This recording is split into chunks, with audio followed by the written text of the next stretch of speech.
Neste sexto dia da Semana Nacional da Família, nós queremos refletir sobre a família e compromisso com a vida. Em nome do Pai, do Filho e do Espírito Santo. Amém. Lucas 10, 25 a 37. Um doutor da lei se levantou e, querendo experimentar Jesus, perguntou: Mestre, que devo fazer para herdar a vida eterna? Jesus lhe disse: Que está escrito na lei? Como lês? Ele respondeu: Amarás o Senhor teu Deus de todo o teu coração, com toda a tua alma, e com toda a tua força, e com todo o teu entendimento, e teu próximo como a ti mesmo. Jesus lhe disse: Respondeste corretamente, faz isso e viverás. Ele, porém, querendo justificar-se, disse a Jesus: E quem é meu próximo? Jesus retomou: Certo homem descia de Jerusalém para Jericó e caiu nas mãos de assaltantes. Estes arrancaram-lhe tudo, espancaram-no e foram-se embora, deixando-o quase morto. Por acaso, um sacerdote estava passando por aquele caminho. Quando viu o homem, seguiu adiante pelo outro lado. O mesmo aconteceu com o levita. Chegou ao lugar, viu um homem e seguiu adiante pelo outro lado.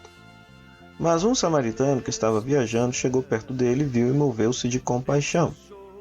Aproximou-se dele, tratou-lhe as feridas, derramando nelas óleo e vinho.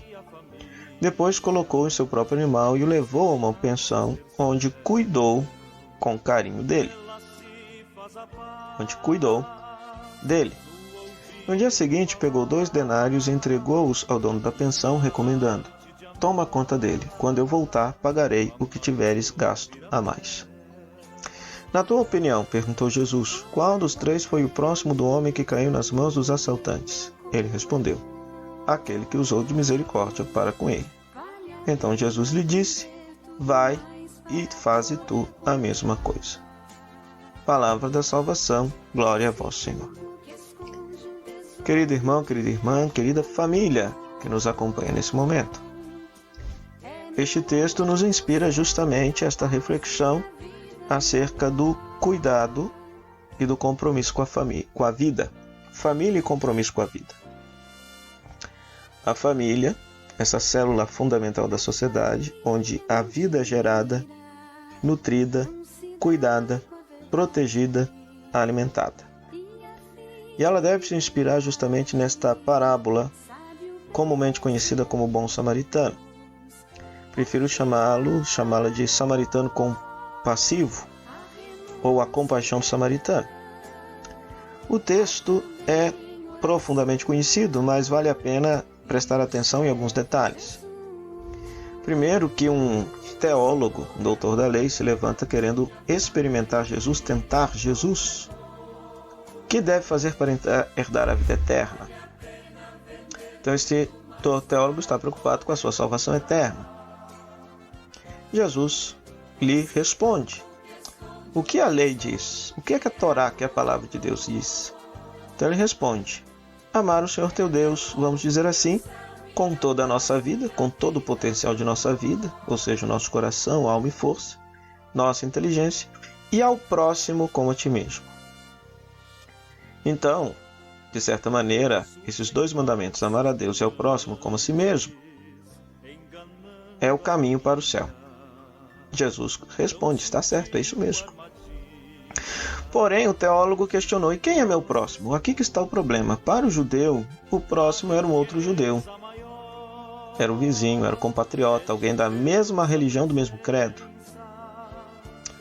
E aí Jesus não responde para ele a resposta: quem é o próximo?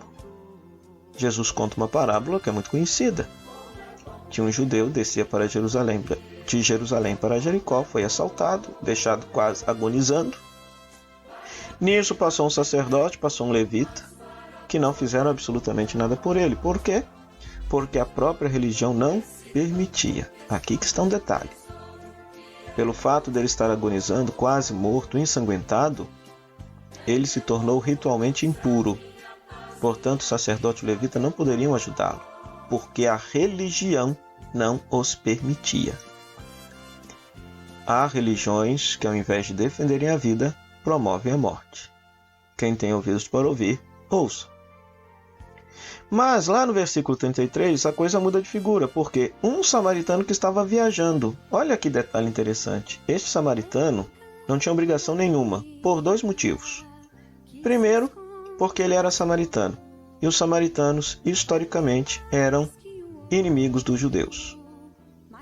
Então, nesse ponto da parábola, a gente pensa, poxa, chegou um samaritano, vai acabar de matar o cara.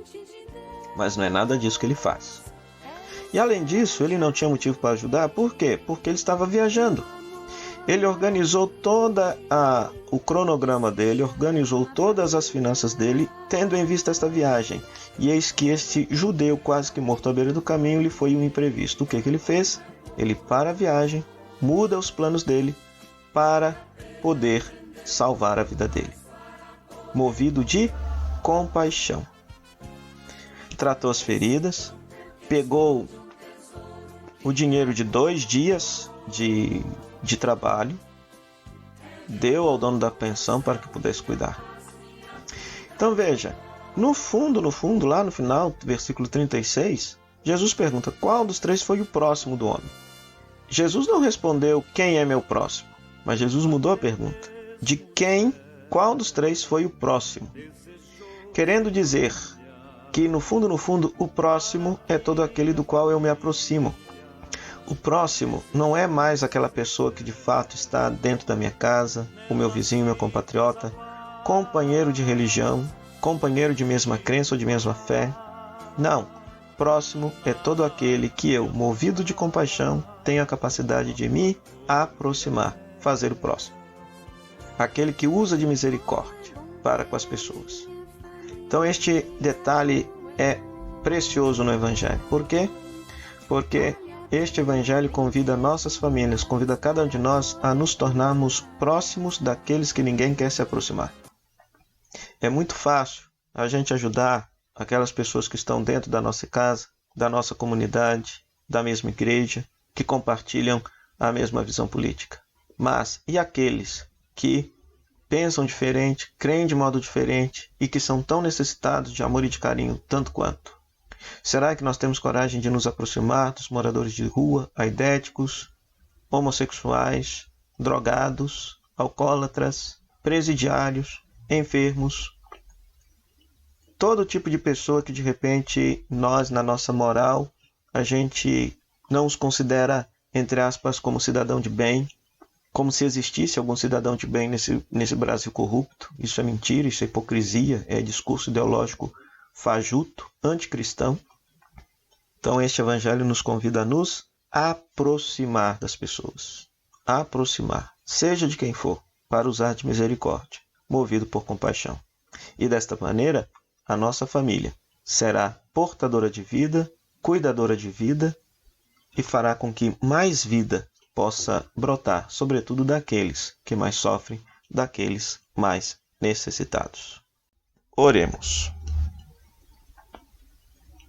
Deus nosso Pai, por quem somos amados e chamados antes que nascêssemos, para sermos no mundo sinal vivo do vosso amor, fazei que nossas famílias, a exemplo da família de Nazaré, sejam missionárias do vosso reino. Pedimo-vos por nossas famílias, para que, encontrando em vós a vocação, ajudem a cada pessoa a estar atenta ao chamado que o Senhor vos faz, e que em nossas casas servamos o Senhor. Isso vos pedimos pela intercessão de Maria, nossa Mãe, e de São José, educadores de vosso Filho, por Jesus Cristo, nosso Senhor. Amém. O Senhor esteja convosco, Ele está no meio de nós. Que a bênção de Deus Todo-Poderoso, Pai, Filho e Espírito Santo, desça sobre vós, permaneça para sempre. Amém.